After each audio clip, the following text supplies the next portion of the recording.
Welcome to The Great Awakening, Taoist Secrets. This is episode 13. It's been a while since our last episode, but now we're back. Today, Grandmaster Alex Anatole discusses the myth of education. This episode was recorded on April 3rd, 2021. You'll see many familiar faces, but you'll also see some new faces as well.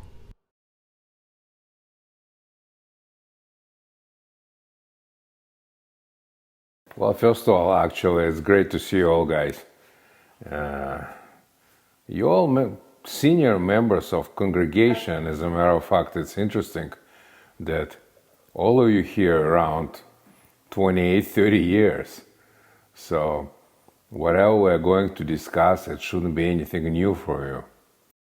The postulates of Tao sounds very strange and intriguing for most people. They call it paradoxes of Tao, but in reality it's not really paradoxes. Our Bible, Tao Te Ching, was written by our teacher, great sage Lao Tzu, is full of so-called strange paradoxes. But it's not really paradox again. If we read carefully Tao Te Ching, there is a pearls, there is the most important principles. And the teacher put it in an interesting way. It depends from your intellect, how you can comprehend information, how a reader can comprehend information. So whoever is thinking person, who can read and think and get in a depth of information, can get a lot and learn a lot. And again, what is learning a lot? Let's not forget that Taoism, like Dr. Suzuki said, it's a philosophy and religion of ultimate reality. So the more we understand who we are, what we are, what's around us, our life will be simply easier. That's it. We will navigate through the obstacles of life. At least we understand what's going on around. And that's what the book about. It's an actual book of warnings. Follow Taoist alchemy. You all know that. I just remind you again. Follow Taoist alchemy. What is the life? It's a question which philosophers and thinking people ask all the time. Why I'm here? What's the purpose of my life? There's different answers, but Taoist alchemist's answer is very simple. That's a test. Being here in this mortal dimension, it's a test. It's our spiritual and intellectual test. If we'll pass the test, after death, we'll follow to another dimension on a much more higher level of evolution.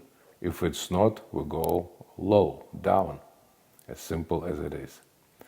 And it's not only we're talking about benefits after death. It's a benefits during this life.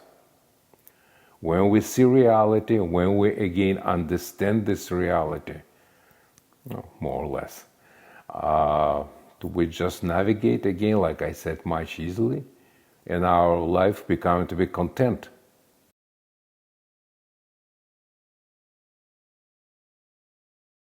So we can start from this mysterious stanza 65, which sometimes could be confusion. We're pretty much confused for unprepared people. Grand harmony. The ancients who knew how to follow the Tao aim not to enlighten the people, but to keep them ignorant. The reason it is difficult for the people to live in peace is because of too much knowledge.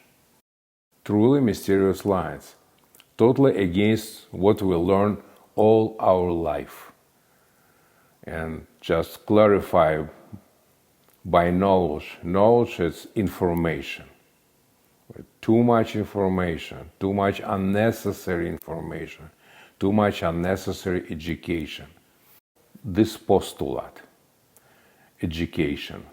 It's not, for last couple hundred years, the idea of education was really like panacea for intellectual elite, for literates.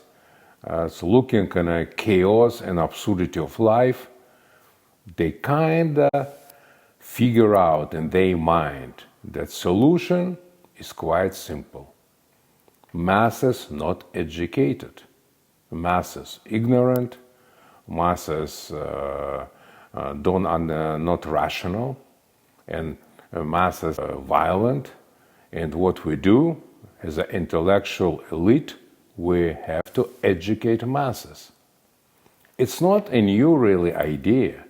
It's the last 200, 300 years during Renaissance and started and continued till today, idea of panacea dash education.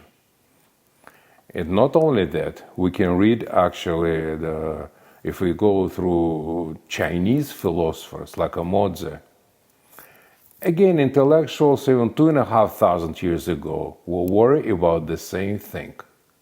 Education is an answer. And let's try to figure out now, is it an answer or it's not?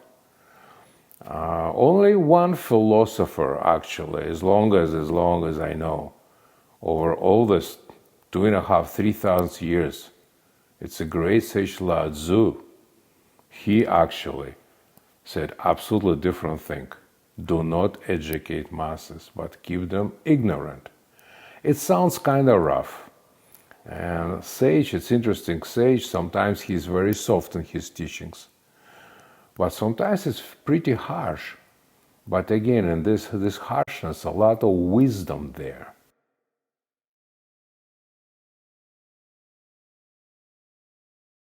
We all trying to create perfect world. Well, yeah, perfect world of equality, fairness, and education, again, for everybody. But it is actually a utopian idea. Who is utopians? If you remember, it's a French utopist, Saint-Simon, Fourier, Owen.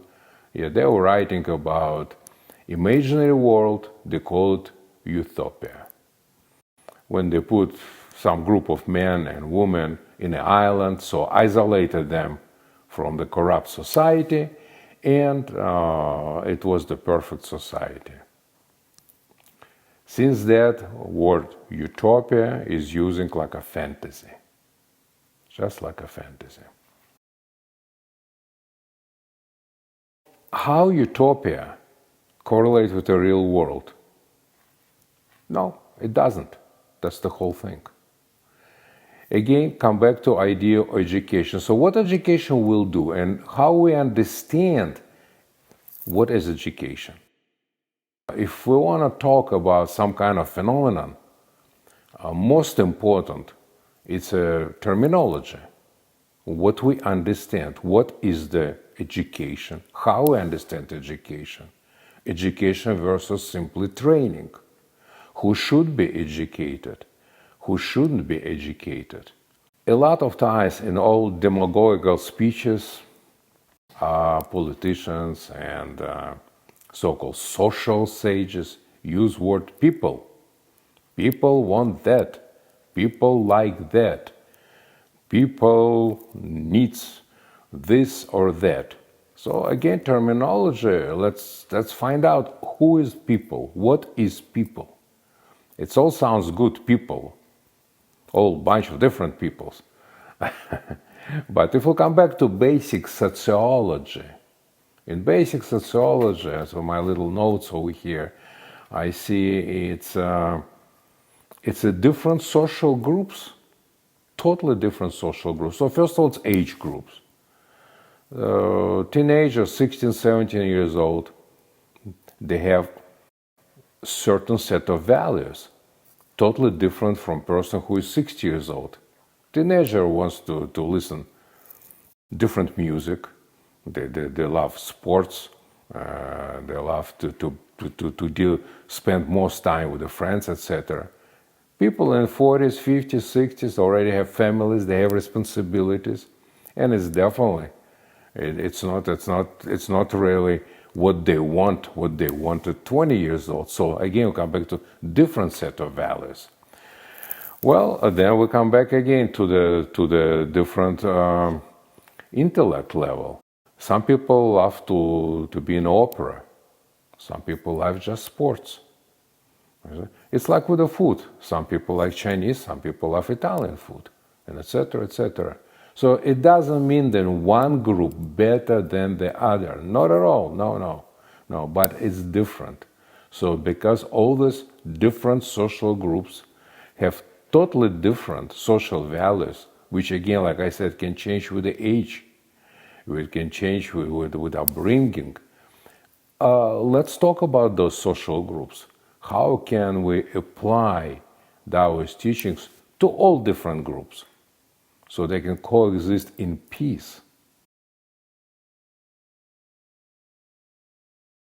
What is the common people and not common people? Well, common people, it's a huge social group with trained or instructed in something, I don't want to call it education, in the trades basically, whose interest is very basic. It's a food, it's a beer, it's a sleep, it's a family. Again, nothing wrong with that, but that's what it is. That's what they're interested.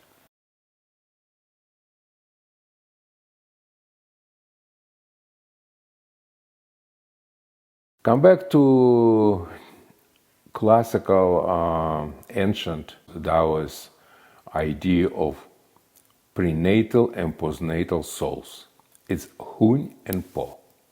Hun is a prenatal energy, prenatal souls. When man born, the high energy, the great Tao already gave this person Hun, prenatal soul. It could be old soul who go through development and evolution. It could be new soul. This is one of those unanswerable questions which we shouldn't even bother with that. And then we have Po. Po, it's during the test which man goes through this lifespan. It's how we develop our Hun. So the Po, or prevailing intellect, which we acquire during our lifespan, can be nourishment for Po, or could be destruction for Po. That's why the book of warnings, Tao Te Ching, it's how careful, we always have to be very careful with our life. We have to understand it could be very short, we don't have really much time, and we shouldn't waste the time. So it's a book of warnings, warnings, warnings. So people who born again, certain social groups born with certain Hun, prenatal souls, they already have predisposition for different activities, different way of life. That means different social values and psychological also. Yeah. Hun would be real strong, would be very rich, or would be in a very primitive level. So now during the lifespan Po, which is again, it's a souls which should be developed, they will dictate will Hun survive or evolve. It's also, sometimes it's maybe a little bit unnecessary information, but it's still good to know that all correlate to the values of different groups of people. And it's easy for us to understand how it's really operate in a real world. Again, come back to reality. Those mysterious words of Lao Tzu, don't educate masses, but keep them ignorant, which is totally opposite what we learned and heard from childhood. After all, it is not only education, but it's a principle of rationality versus emotions. We're all emotional creatures, human being emotional creatures. Is it good or bad? That's what we are. And emotions most times overcome rationality. Or it's like basically on a scale. Emotions always heavier than rationality. And the whole idea of the training, Taoist training, educational training, it's how emotions could be just restrained by rationality. The more primitive human being, the less restraining. And that's what actually about this huge social group Lao Tzu wanted to say. Education, educate these people. Now we'll see what you guys will tell us about that. Is it possible, not possible? Is it different angles of training, education, or instructional teachings? It's all quite different. But when we'll talk about that, we should always remember prenatal energy, Hun, postnatal, Po. In modern psychology, they always said, well, the person inherit this or that. It's like a dark hole about what person inherit. What is that? But it's on the level of you know what I mean. I don't really know what you mean. I don't know what they mean. Yeah, it's all kind of very much unclear. And we'll try to clarify it again. So upbringing, it's another thing, probably the most important part to understand phenomenon of education and training. What is upbringing? Again, come back to modern psychology. Modern psychology dictates that formulation of human character, values, and ideas, it's around 6 years old. So we have only 6 years of kind of span when value is cemented from 0 to 6. And that's what's so important upbringing. So this is the parents, neighbors, it's how child from 0 to 6 associate with the world around. And wherever they associate with the world around, that's what it is. After that, they can change a little bit here, a little bit there, but it's already, unfortunately, cemented and very hard to change after that. Very hard. Upbringing, it's a very interesting thing. Of course, it's family, but it's not a family. Child not only communicate with mother and father. It's even 2-3 years old child already associate with the guests of the house. You can see around. If it's an urban idea, they walk on the streets. They see what's going on, who is the neighbors. And the child from 0 to 6 is like a sponge.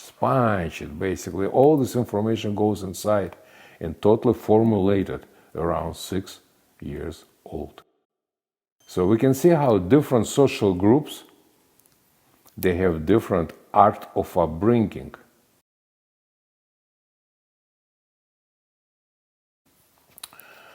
So, Master Rick, enlighten us a little bit about actually this mysterious word of Lao Tzu, please.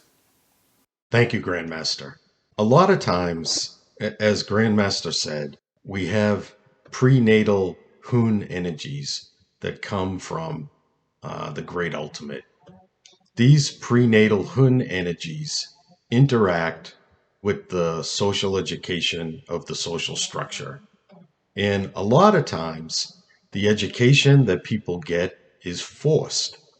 And as we know, forceful education doesn't work. There is a parable that the Grandmaster shared with us years ago from Lao Tzu about forced education. A student of Confucius went to visit his teacher, as he did most days, to study the Confucius doctrines of personal and governmental morality. As the student strolled through the city, contemplating the coming day's lessons, he came upon 4 or 5 men carousing in a hole in the street filled with mud and dirt.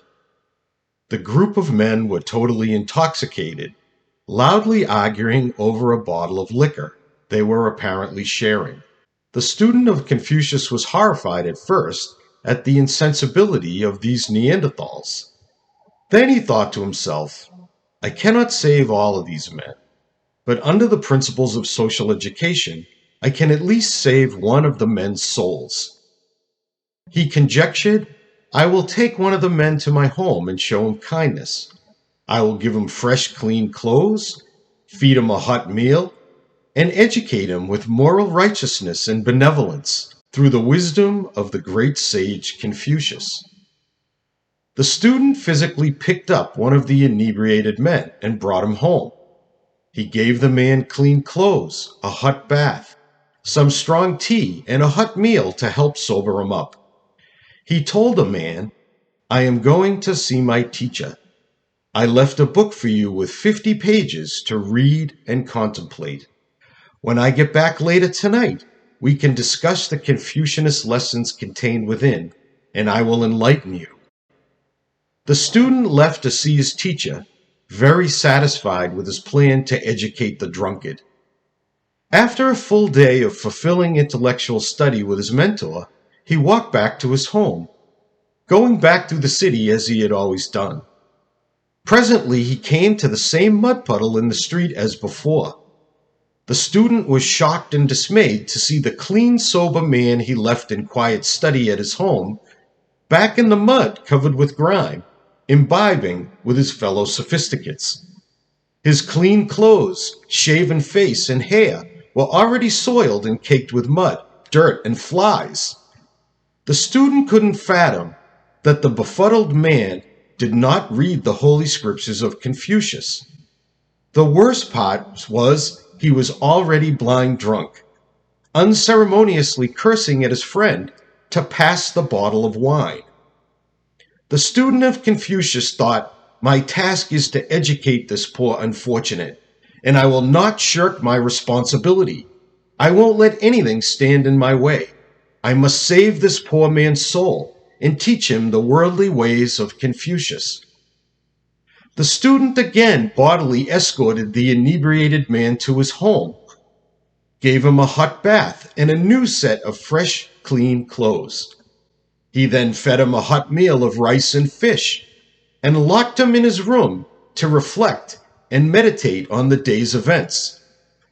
In the morning, the student prepared breakfast for them both, and as he sipped his tea, he said, I am giving you the greatest opportunity to study the ways of Confucius and the social sages.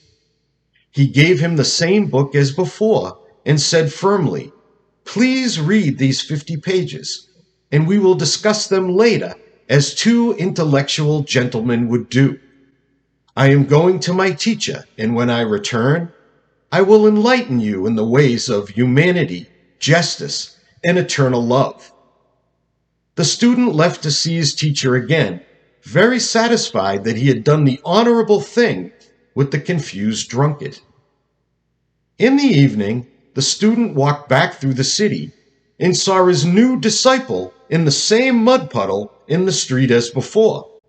The man was even more intoxicated than previously, yelling and fighting with another unfortunate, covered in mud and splattered blood. His clothes were ragged and torn, and he was disgustingly drunk, barely able to speak, and blabbering incoherently. The student of Confucius was flustered, but was still determined to change the man's fate. He grabbed the lush and dragged him from the mud, pleading with him, what are you doing is not righteous, but I forgive you, and in my great benevolence, I will give you another chance. While he was trying to stand the man up and appropriate his wine bottle, another sotted alcoholic sitting in the mud yelled at the students, why are you taking him? The student of Confucius smugly answered the louse, I will educate him and bring the light of Confucius into his life. The drunk looked confused and said again, Why are you taking him from here? This is his home. Do you want him to lose his home? When the student of Confucius heard the slurred words, he stopped carrying the man and stood for a long silence, looking at him and his associates. He finally realized that his good intentions of social education were merely an unholy interference in the man's life and affairs, and he humbly left without saying anything further, with his head bowed low. I'd like to see our senior disciple of our congregation, Sam. And Sam, why don't you enlighten us a little bit? The Grand Harmony. The ancients who knew how to follow the Tao aimed not to enlighten the people, but to keep them ignorant. The reason it is difficult for the people to live in peace is because of too much knowledge. Those who seek to rule a country by knowledge are the nation's curse. Those who seek not to rule a country by knowledge are the nation's blessing. Those who know these two principles also know the ancient standard. And to know always the ancient standard is called the mystic virtue. When the mystic virtue becomes clear, far-reaching, and things revert back to their source, then and only then emerges the grand harmony. Now, the grand harmony can be referred to as, everything is in harmony, everything works properly. Now, if we go back in history, the word utopia, it was originally used by Sir Thomas More in 1516 as the title of his novel. It was a fictional island which represented his idea of the ideal society, where everything worked, everything was, in his view, the way it should be. Now, philosophers throughout history have had their own particular versions of utopia depending on their particular philosophy. And oftentimes it had to do with some sort of economic, legal, and political equality, where everybody was equal in some way in terms of the law or in terms of having the same amount of wealth or so forth. Now, as Taoists, we understand that everything has its own nature and its own path in life. Therefore, nobody is naturally equal. When we're talking about social groups, most people, when they refer to social groups, they refer to socioeconomic groups. So when you go to a party, people will ask you, what's your job? And what they're trying to do is they're trying to assume, where is your place in society? What is your function in society? What do you do for society? And how much money do you make? And this is the way that we categorize ourselves in society, how much money you make and what your social group is. However, in Taoist philosophy, these are not the things that are the most important. In Taoist philosophy, the things that we are trying to develop in terms of our spiritual education are our understanding of Taoist principles, our character, our ability to adapt to situations, and most importantly, as Master Prococo pointed out, not to interfere with other people's life path. Interfering with someone else's life path not only affects our soul, but it affects somebody else's path.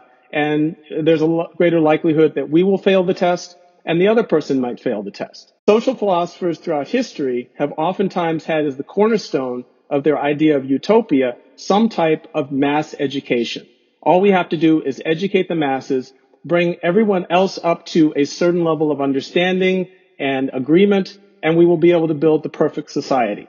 However, this doesn't really work because different social groups have different beliefs, they have different values, and oftentimes education is simply something that is for professional development. We accumulate knowledge and skills so that we can have some sort of financial benefit in our society.